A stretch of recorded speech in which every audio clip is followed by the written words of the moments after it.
Welcome to the Red Conrad Show, the story of my life and world events how I see them. If you like the show, don't forget to subscribe. Let's get this going.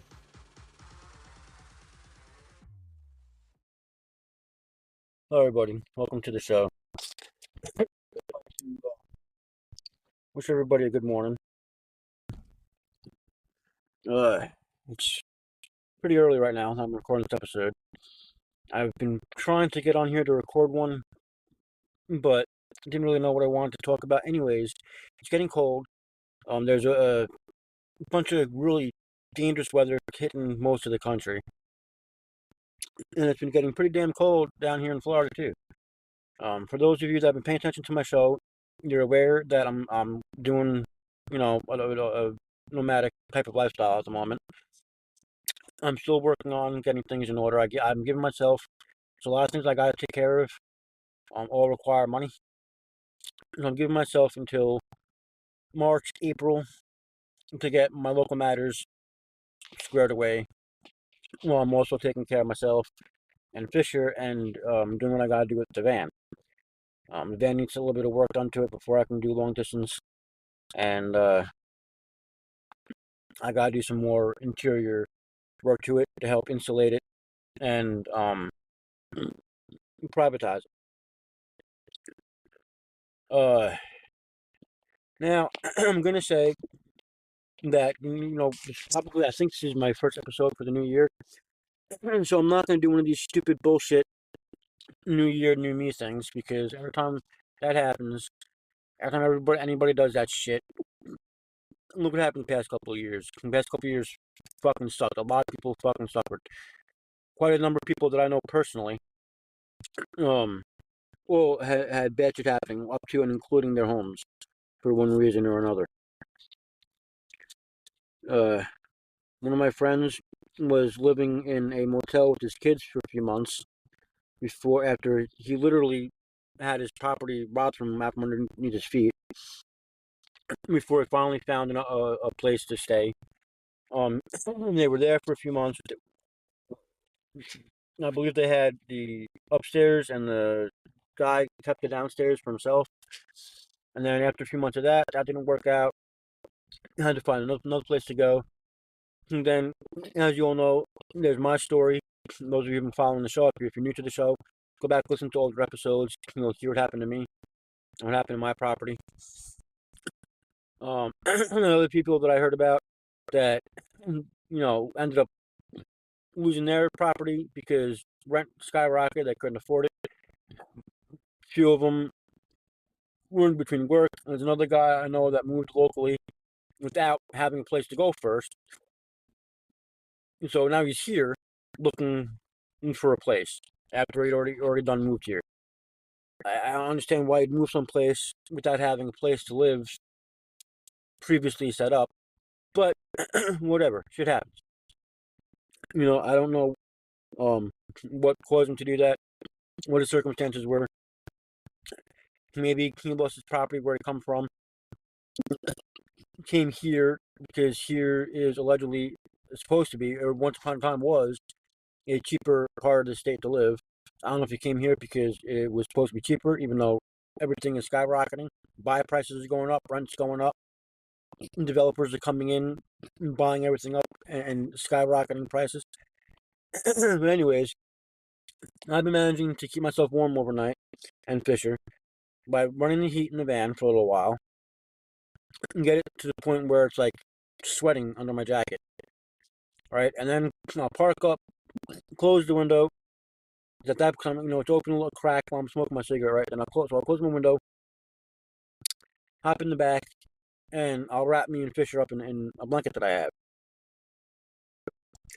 And for a little while, it maintains the heat. We're going to bed at night, we're going to sleep nice and warm. By the time I wake up in the morning, I'm freezing fucking cold. Now, I do have permission to park up at night where I'm parking up at. I was bouncing around from spot to spot.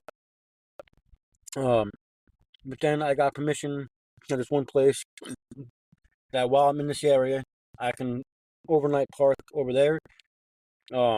I did have to sign a contract and a liability waiver and all that fun jazz. They got the hard copy. I have a copy for myself, just in case somebody comes knocking or a cop comes knocking. I have proof that I'm allowed to be there.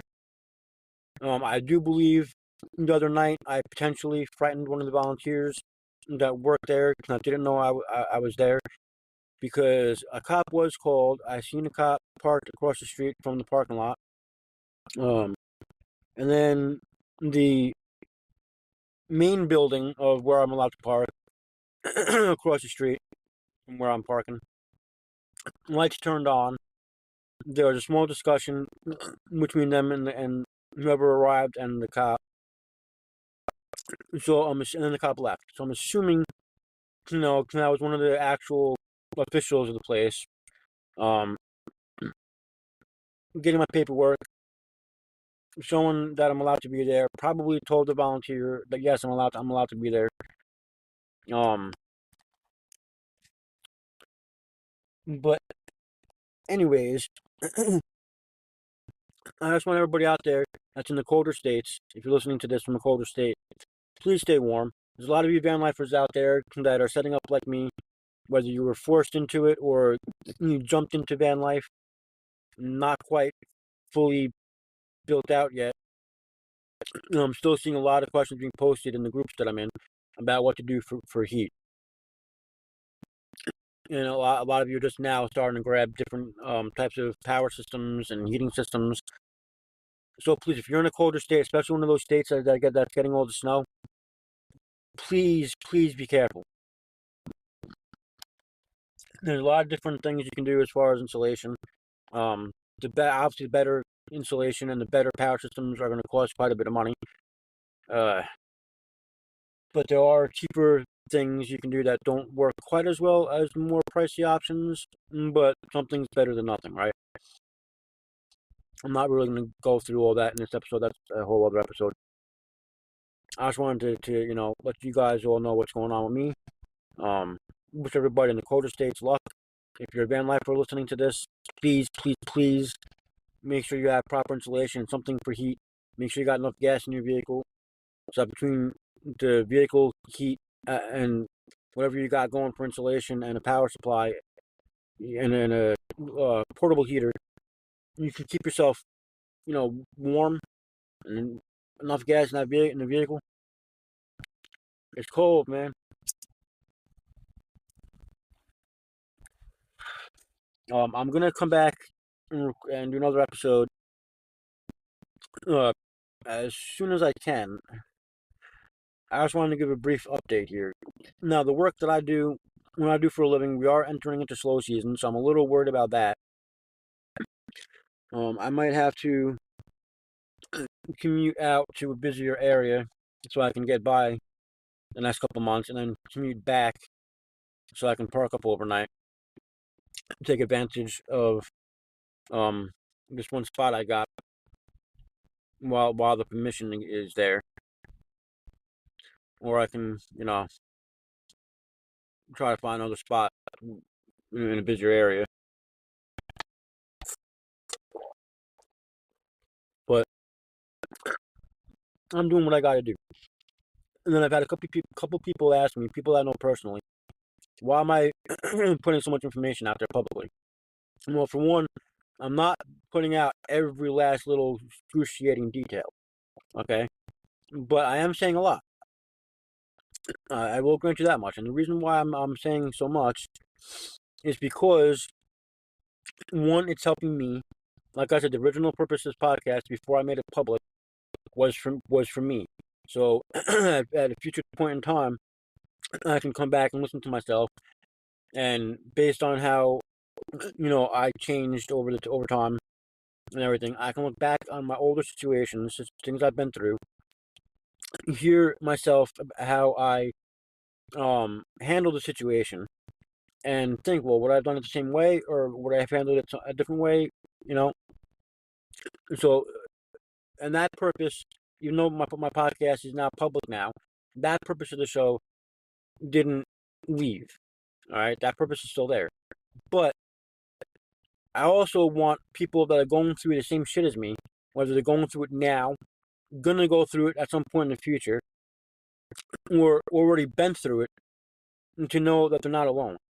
That there are people out there going through the same shit, maybe not the exact same situations, but similar enough, going through the same shit, they're not alone. And, if they're currently going through it or will be going through it in the future, maybe the way they're looking at it is different from how I'm looking at it, and how they're trying to handle it is different from how I'm trying to handle it. And they can get a different viewpoint. Or maybe if they wanted to reach out to me, they can contact me and give me a different viewpoint on how they're looking at it. So maybe I can look at it in a different way. So, I have my reasons.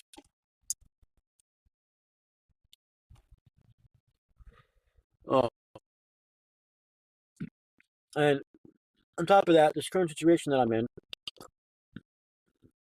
I'm seeing a lot of ignorance. I mean, living like this, you see a whole part of society that you just don't see living traditional mainstream society. All right.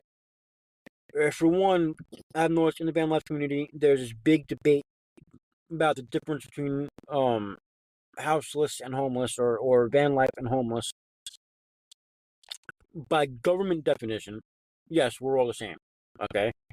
Those people that live the van life, that sold off their home, sold off all their shit, and are now living in a camper van or an RV or whatever vehicle they chose to live in.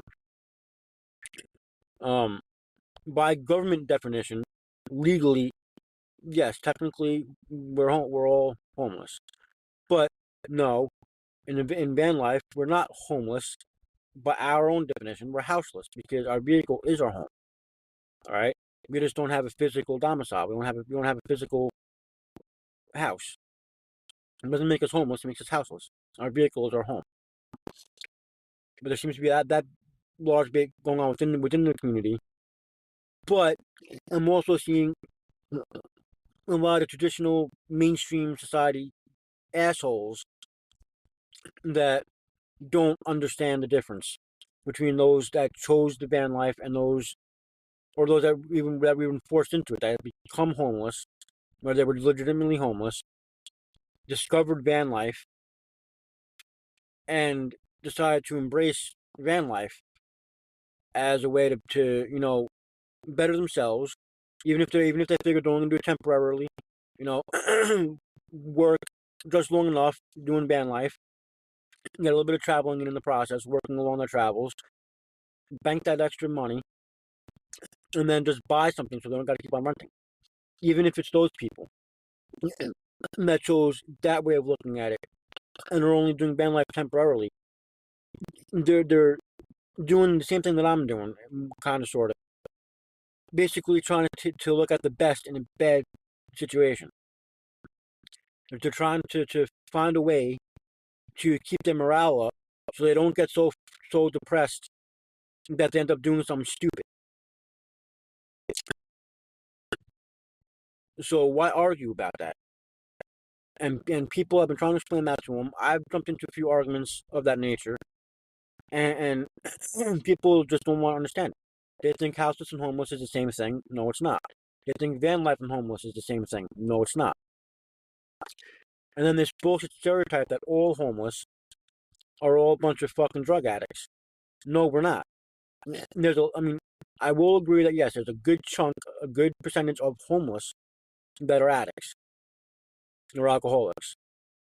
But there's also a good chunk, I know several locally personally, that are homeless or doing van life for the simple fact they can't afford rent. A lot of them are working, they just can't afford rent no more. I know a couple people personally in my local area that they're older, they're retired, living on Social Security. And the Social Security is not enough to both support their fucking rent and utilities and their food. So if the choice is between living in your vehicle and eating, or paying rent, but then you have no power, no water, no food. What are you going to do? So there's a lot of people that are technically homeless or that went into van life that are not addicts. They just simply can't afford rent. So I've been getting involved a lot in that argument that I've been seeing in different communities online that I'm in. I've been jumping to the defense of a lot of van lifers and a lot of um, temporarily homeless people. Jumping in their comment sections, trying to defend them, trying to educate these assholes. And that's another reason why I'm being so forward about my current position. Because do I like the fact that I was thrust into it to the point where I have no insulation, damn near nothing set up in my van, nothing set up, externally, as far as addressing goes for my license and insurance and all that. No, I'm still working on getting all that set up. The fact that I was thrust into this, I don't appreciate. But if you listen to my older episodes, you'll understand how I got here. Hear how I got here, and I do blame myself. I mean, a quick recap for those of you who are following my show, and for a little bit of information for those of you that are new to the show. I blame myself for how I got here because it all started when I lost my wife to cancer. I got real down and darkly depressed. My depression more or less controlled my life for a long time. And in the process, I damn near crashed my business. It didn't completely burn. I held on to a couple of customers, and I've been slowly trying to rebuild it. But I crashed it enough where I ate through my savings. I did some stupid shit financially to keep bills paid for a while, with a plan in place to take care of what I was doing before it blew up in my face. Well, the plans didn't work out right, so ultimately it blew up in my fucking face. I eventually ran out of fucking goddamn money. Did some other stupid shit to try to help me get some money coming in by helping people that I thought I knew for 13 years. They ended up robbing me and destroying my property. So I lost my property, basically, by trying to be nice and helping people out and giving them a roof over their heads. One day while I was gone working, my place got completely destroyed. All my shit got stolen. It would have cost more money to try to fucking repair the property than to just let it fucking get torn down and something else go up. And yeah.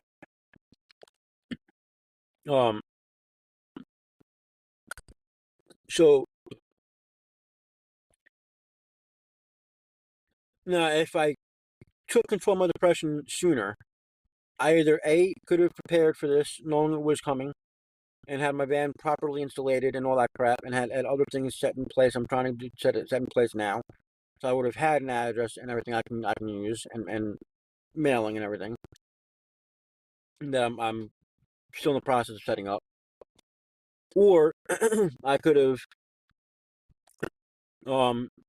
focused on salvaging my business before it crashed as much as it did.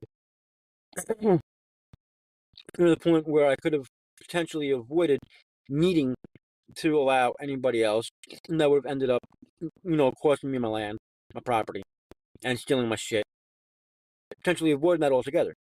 But unfortunately for me, that's not how things played out. Part of me, as I was coming out of my depression and getting my mind back on track, I did see that I may end up more or less in this lifestyle, but I didn't know enough about it, the whole van life thing. I wasn't sure, how the work was gonna be, how to go about that. And I was kind of focused on knowing how much money I could be making with my business. I was focusing on rebuilding. Only to discover that other competitors, bigger competitors, moved into the area. A lot of my customers I lost went to them because of how big they are They're able to charge lower rates than me. I can't compete with that. But that's what I was focusing on. And then one thing led to another, and here I am. I had a couple of times where things were looking good. I had a place to go temporarily, and then that fell through because I was working for somebody. Uh, on the side of my business, I was working for somebody else.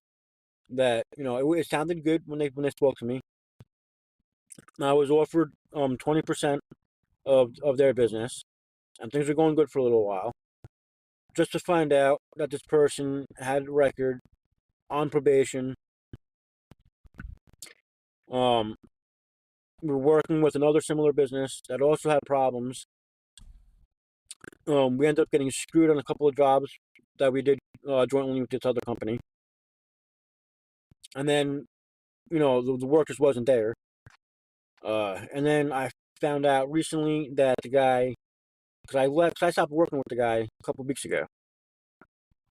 Um, Around the time that I heard that he was losing his place and there was no work, and he started turning on everybody that was living there, I basically bounced. Um, I tried telling him that he can call me up if he's got work for me, but other than that, there's no place to go. Everybody was in the process of packing. Everybody was turning on each other. I can't be around that shit. So a couple weeks ago, like 2 days before we were all supposed to be out of that property, I heard that he was arrested for a violation of probation.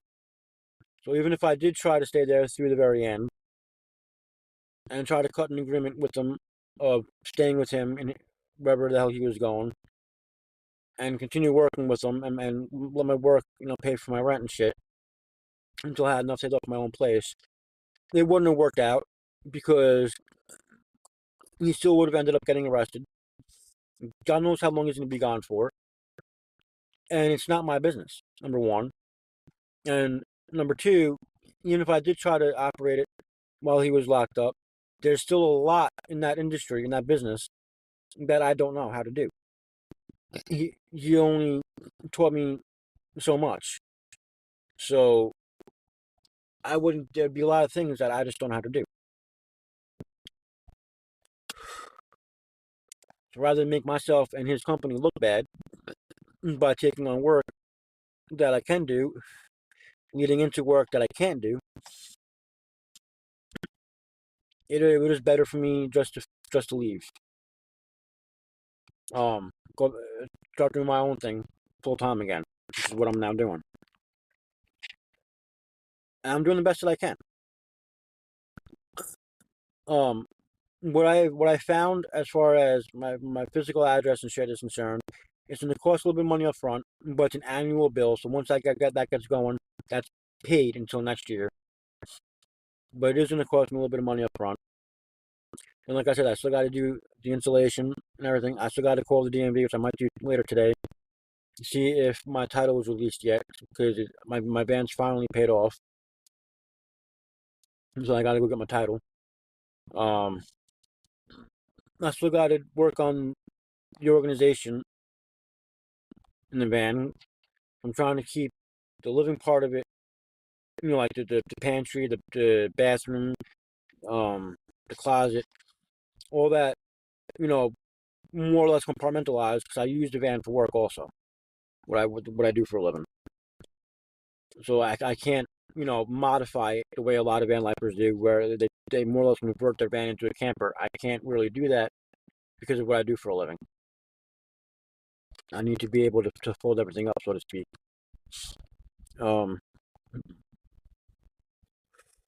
But yeah, I think I'm gonna end this episode here. That's my update of what's going on, and how I'm doing my best to stay warm. Like I said, I'm giving myself until April to, you know, finish setting up what I got to set up locally. Finish taking care of what I got to take care of locally, finished setting up what I got set up as far as mailing and all that goes, and the repairs that my van needs, and then I'll be heading out long distance for work, hopefully by April. If I'm lucky, sooner than that, but by April, that's my game plan. And once I start doing that, I will keep everybody informed on what I'm doing for work, um, where I am in the country, how long that job is going to last me. So, in other words, how long am I going to be there for before I move on to the next job? But there are a couple of jobs I'm applying to that all start between March and April, and a couple of them run to September, a couple of them run to October, and they're all campsites or farmhands. So it should be fun. I'll be learning something new. Well, the campsites will be relatively easy because I've done a lot of what they're asking for. I've already got experience in. The farmhand jobs, on the other hand, I'll be learning something new if I get hired one of those jobs. But anyways, I'll probably be recording another episode, some more updates, and interesting. Well, I find it interesting. It's more ridiculous bullshit story as soon as I can. But for right now, here's my update. Thank you all for listening. If you're new to the show, please subscribe so you don't miss an episode. And I promise, as things go on, as things continue to move forward, and as my adventure really starts, moving forward, the show will get a little bit more interesting, I promise. Until then, thank you for listening. Don't forget to subscribe, and I will see you in the next episode. Thank you for listening to this episode of The Red Conrad Show. Don't forget to subscribe, and remember, if you're not listening on Spotify, Spotify is the home of my subscription-only content. So any stories you want to hear that have part 1 or other missing pieces on the free side, you gotta hop over to Spotify and subscribe to the subscription content to get the missing pieces of those particular stories. I will see you in the next episode.